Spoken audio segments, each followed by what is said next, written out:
Bismillahirrahmanirrahim. Assalamualaikum warahmatullahi wabarakatuh.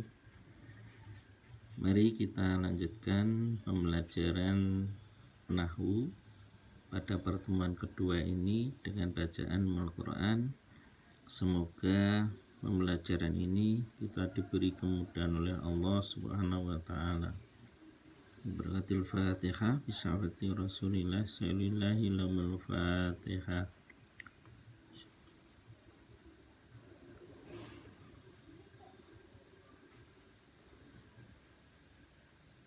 Amin.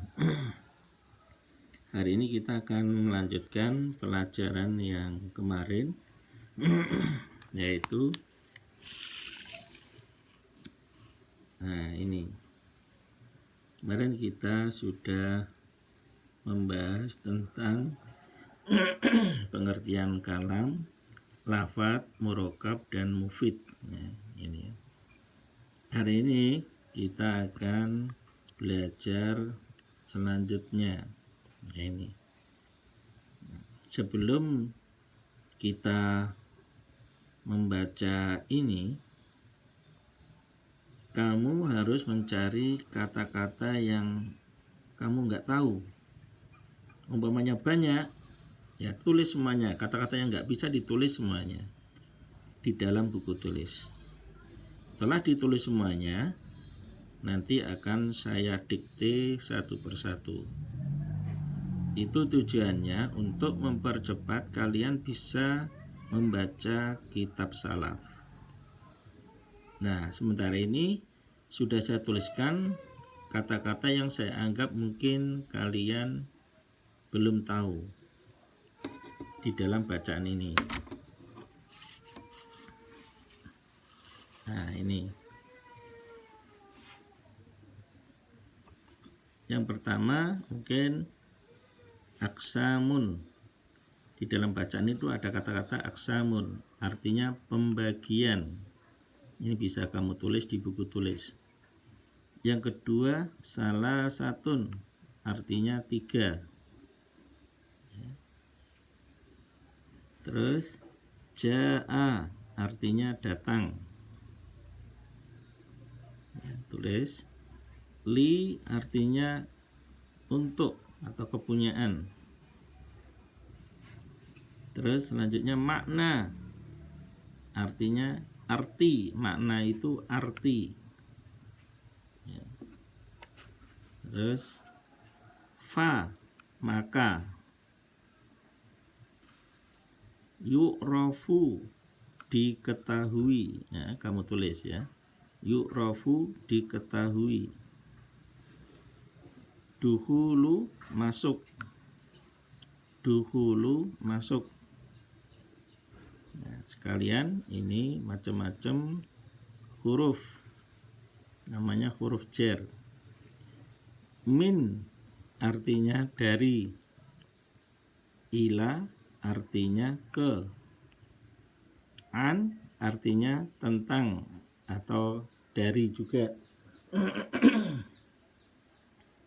ala di atas, fi di dalam, rubba seperti, bi dengan, ka seperti. Nah, di sini ada kurang satu, li artinya untuk. Ya. Ini kamu tulis. Setelah ditulis, maka kalian akan saya ajak untuk belajar membaca tulisan Arab sistem salaf.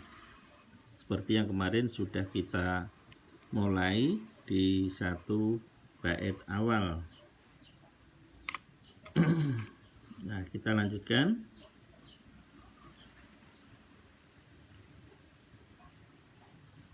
Ini ya. Setiap diawali dengan isim, kemarin kedudukannya adalah namanya mubtada. Maka cara membacanya utawi. Setiap isim di awal kalimat begini, bacanya adalah mubtada. Maka bukunya kita tandai mim di atas ini. Mim. Yang kedua ini khobar. Tandai kho. Ya, dan langsung aja saya baca, perhatikan. Kalau perlu kalian nanti mengikuti atau belajar sendiri membaca. Bismillahirrahmanirrahim.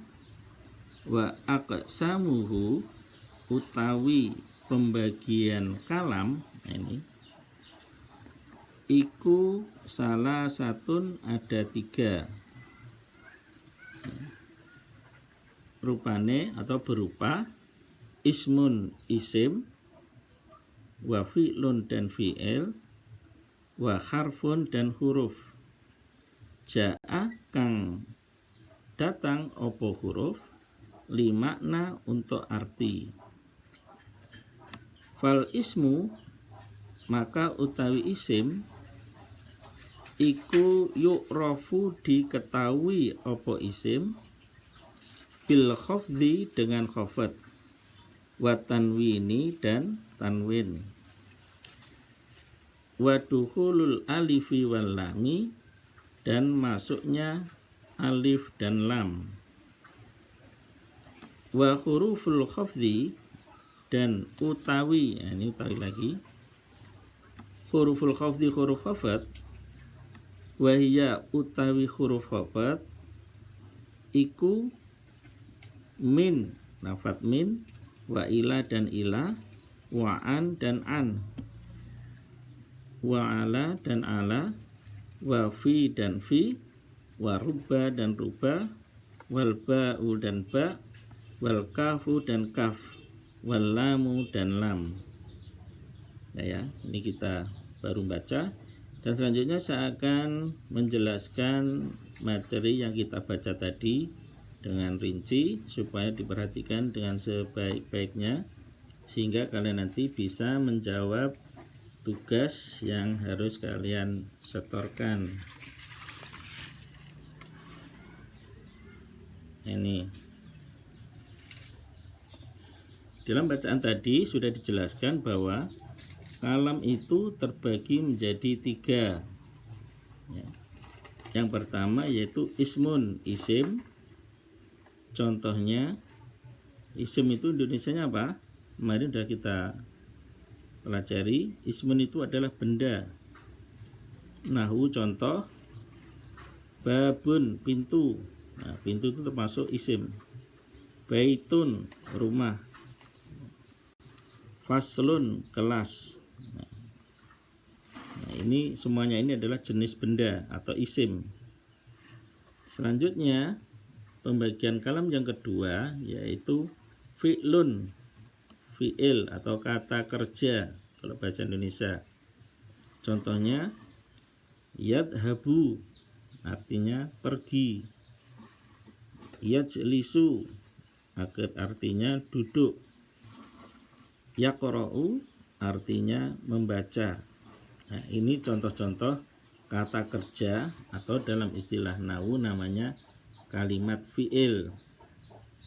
Selanjutnya yaitu pembagian kalam yang ketiga yaitu harfun, huruf atau kata bantu kalau istilahnya kita.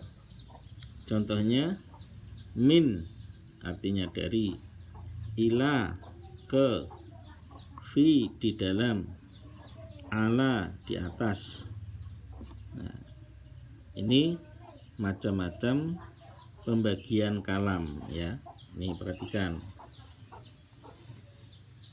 Ya, pembagian kalam ada 3 sekali lagi, isim, fi'il dan huruf. Selanjutnya saya akan menjelaskan tanda-tanda dari ketiga hal tersebut, yaitu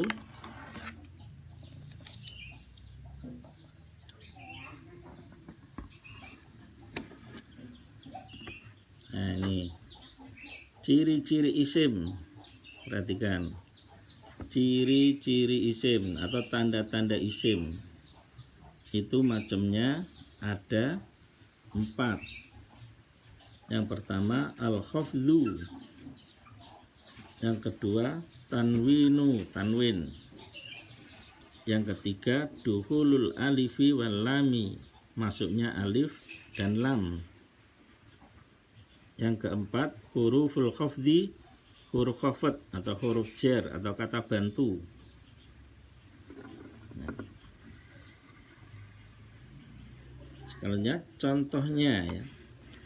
Contoh ciri-ciri isim yang pertama yaitu khafat. Nah, ini contohnya. Babul fasli fil madrasati. Babul fasli fil madrasati. Mana yang dinamakan khafat? Yang dinamakan khafat itu pada harokat kasroh. Nah, sekali lagi, yang dinamakan khafat ini ya, khafdun. Nah, di dalam istilah Arab itu adalah harokat kasroh kalau di dalam contoh ini. Terus fil madrasati, ya ini kasroh. Ciri-ciri kasroh ini menunjukkan kalimat madrasati itu adalah isim. Ya. Oh, ini kasroh fasli, berarti ini isim. Itu. Terus selanjutnya contoh daripada tanwin. Ini fil baiti hammamun. Di dalam rumah ada kamar mandi. Nah, hammamun di sini ada tanwin atau dhammatain. Ini ciri-ciri yang kedua. Berarti kalimat hammamun ini adalah isim. Ya, karena kenapa dinamakan isim? Karena ada tanwin, dhammatain. Terus wa hujuratun dan kamar. Nah, hujuratun di sini akhirnya tanwin, dhammatain. Berarti kalimat hujuratun ini termasuk isim. Kenapa? Karena ada tanwin atau dhammatain. Selanjutnya nah, ini contoh yang kedua ya, dari tanwin atau Muhammadun yaqra'u kitaban. Muhammadun, nah ini tanwin. Berarti Muhammad itu isim. Yaqra'u, ini enggak ada tanwinnya, jadi bukan isim. Kitaban, nah ini ada fathatain, tanwin. Berarti kalimat kitaban ini termasuk kalimat isim. Ma'asohibin, bersama teman. Nah, di sini ada tanwin kasrotain. Berarti kalimat sohibin ini termasuk isim. Ya. Selanjutnya kita akan membahas ciri-ciri yang ketiga, yaitu duhulul alifi wal lami. Masuknya alif dan lam. Contohnya, nah ini.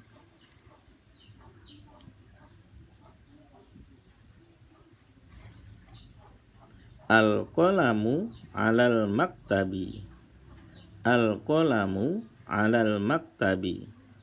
Nah, di sini ada tanda alif lam di awal kalimat. Ini qalamun, ini ada alif lam.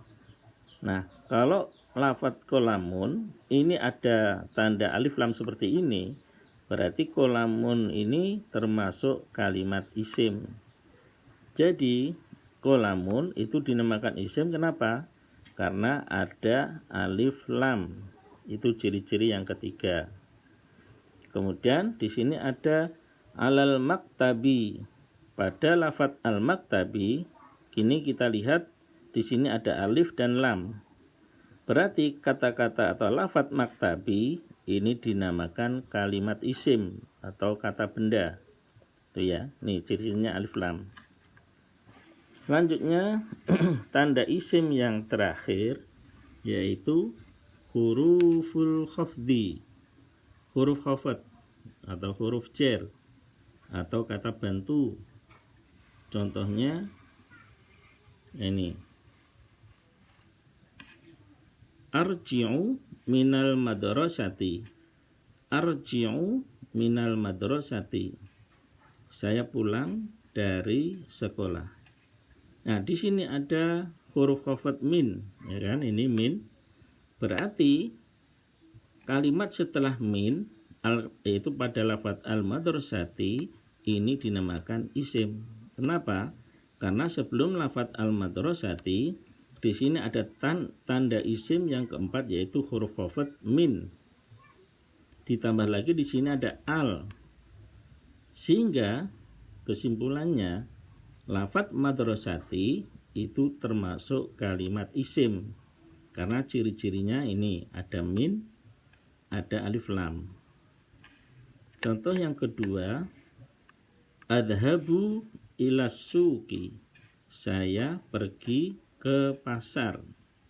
Nah, di sini ada huruf khafat ila. Karena di sini ada lafadz ila, berarti lafadz suqi ini mesti kalimat isim. Jadi as-suqi dinamakan kalimat isim. Kenapa? Karena ada lafadz ila, yaitu berupa huruf khafat. Nah, dari situ jelaslah bahwa tanda-tanda isim yang keempat ini adalah sebelumnya ada tanda-tanda huruf khafat. Ini huruf khafat. Macamnya huruf khafat apa saja? Nah, tadi sudah kita singgung sedikit di awal sebelum saya baca. Nah, kita lihat di sini. Ya. Termasuk min, an, ala, fi, ruba, ka. Nah, itu tadi ya. Nanti bisa kamu putar ulang. Ya, ini huruf khafat. Itu sementara pembelajaran hari ini, anak sekalian. Semoga apa yang saya jelaskan tadi bisa difahami dengan baik dan kalian bisa setelah memahami ini melanjutkan mengerjakan tugas-tugas yang saya berikan di bawah ini nanti. Demikian kiranya pertemuan hari ini. Mari kita tutup